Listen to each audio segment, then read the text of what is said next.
This is Optimal Living Daily, episode 1026, How to Fall Down and Get Back Up Again by Chris Guillebeau of chrisguillebeau.com. And I'm Justin Malik, your personal narrator, reading blogs or book chapters to you every single day of the week to help you optimize your life.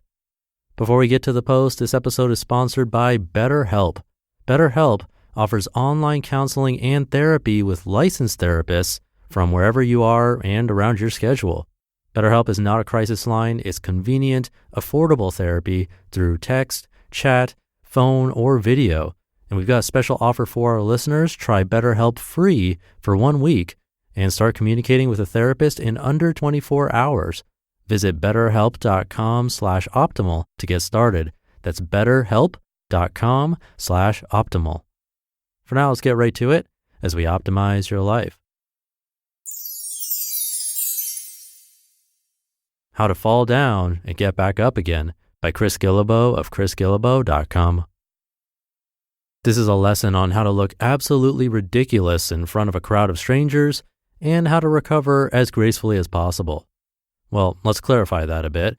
The first part is easy since I'm constantly making stupid mistakes all over the world and trying to minimize the embarrassment. I have no shortage of experience in the dumb things I've done in random countries department. The second part of the lesson is more important. How to recover from your own most embarrassing moment. Anyone can do stupid things, as I tell myself pretty much every time I travel and get lost somewhere. It's the brave ones who are able to recover. I decided to tell this story because I was talking to a friend the other day who recently had her own most embarrassing moment. I told her this story, and she smiled a little. You know who you are. So, enough procrastinating. Here you have it, how to look like a complete idiot in a foreign setting. The setting for my most embarrassing moment was Singapore. I arrived in the city-state of Singapore from Bangkok after visiting Burma, Myanmar, for several days. The trip to Burma was good. I'll write about it at some point later. In terms of price, Singapore is a mid-range city. It's not super expensive like Tokyo, but it's not as cheap as Hong Kong either. I had booked a room at the local YMCA, which in Singapore is more like a hotel than a hostel. It was a nice room with my own shower, internet access, and free breakfast in the mornings.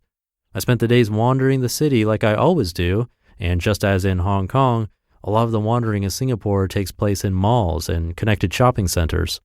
One of these shopping centers was on Orchard Road right outside the YMCA. I ended up there in the afternoon after taking the metro to various places around the city. I don't always eat lunch when I'm traveling, but I almost never miss my afternoon coffee break. There are a lot of Starbucks in Singapore. They're just like home in many places, but also serve local items. Thus, I ended up at the Orchard Road Starbucks, where I looked forward to taking my coffee back over to the YMCA for an hour of reading. I went inside, thankful for the AC since Singapore is usually very hot. I ordered a café au lait, which for some reason is called something different in each country in the world. What's with that, Starbucks?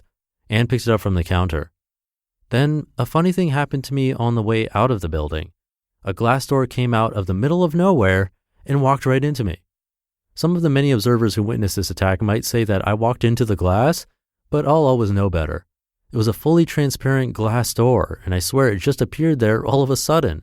One moment I'm walking out of the Starbucks in the warm sunny day, and in the next moment I'm staring at a coffee-covered glass door that came out of the sky to block my exit. My head hurt, and I dropped my bag. At first, I was in shock. What had just happened? Then I looked down and saw my coffee on the floor and looked up to see a glass door that wasn't there before. I also saw a door handle, which apparently I was supposed to pull to open instead of attempting to magically walk through. Who knew? I swear if there was someone there with a video camera that day, this incident would be all over YouTube. Thankfully, it was just me and a bunch of surprised Singaporeans. I could hear all kinds of people talking about me as I backed away from the wall of glass that had just come out of nowhere to block my exit. "Did that guy just walk into the door?" someone said. "Oh my God," said someone else. Yes, it was that bad. When people could tell I was okay, they started to laugh. I looked up at them and tried to smile as I was cleaning my coffee off the floor in the brand new glass door. As quick as I could and as gracefully as I could, which wasn't saying much by then, I got out of the building and walked away. I went back across the street to the YMCA where I drank the remaining half of my coffee that survived the accident. This café au lait is very well mixed now, I thought. Later that night, I went back outside and looked at my nemesis across the street, the evil glass door. Okay, I thought, it's over now. What can I possibly learn from this? The 5-step recovery process. It goes like this. First, admit you have a problem. No, not that list. Okay, try this one. Number 1, put yourself together as quickly as possible. I had a few napkins in my hand, so I used one to wipe up some of the coffee and milk that was all over the door and the floor. Number 2, laugh at yourself, even though it's not funny at all. It's really not funny when it happens to you, but if you laugh, other people will feel more free to laugh, and then it's like they're laughing with you, although of course they're not. Number 3, never go back to the same Starbucks. Or you can do it this way. Number 4, force yourself to go back to the same place in an effort to break the jinx. Just remember to watch out for the door. And number 5, use your embarrassing moment to help someone else, such as I'm doing here. I hope it's helpful to you on your next visit to a glass-doored coffee shop somewhere in the world. I won't be so cruel as to ask you to think about your own embarrassing moments. Instead, I'll ask you to think about your goals for world domination, or whatever they are. Recovering from stupid mistakes is crucial to living a life of adventure because if you set out to do great things, you'll probably have a few big falls as well. I tried to forget about that afternoon on Orchard Road for as long as I could, but when I heard my friend's embarrassing story the other day, it came right back into my mind. I expect to be back in Singapore sometime in the summer, and I'll probably stay in the YMCA again. It does a great free breakfast. But as to whether I'll visit the Starbucks across the street or not, I'm not really sure. If you ever go there yourself, watch out for the glass door. And when you fall down somewhere else, brush it off and keep going. You just listened to the post titled, How to Fall Down and Get Back Up Again by Chris Guillebeau of chrisguillebeau.com. And this episode is sponsored by BetterHelp.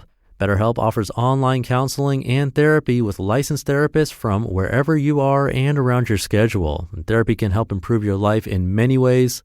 I'm sure they can help you get back up again. And BetterHelp makes it super convenient in that there are 4 communication modes: text, chat, phone, and video, and available on desktop, mobile web, Android, and iOS apps. It's not a crisis line. This is professional counseling and therapy with licensed therapists, which is super important, but actually affordable with financial aid available. And I have a special offer just for you. Try BetterHelp free for 1 week and start communicating with a therapist in under 24 hours. Go to betterhelp.com/optimal to get started. That's betterhelp.com/optimal.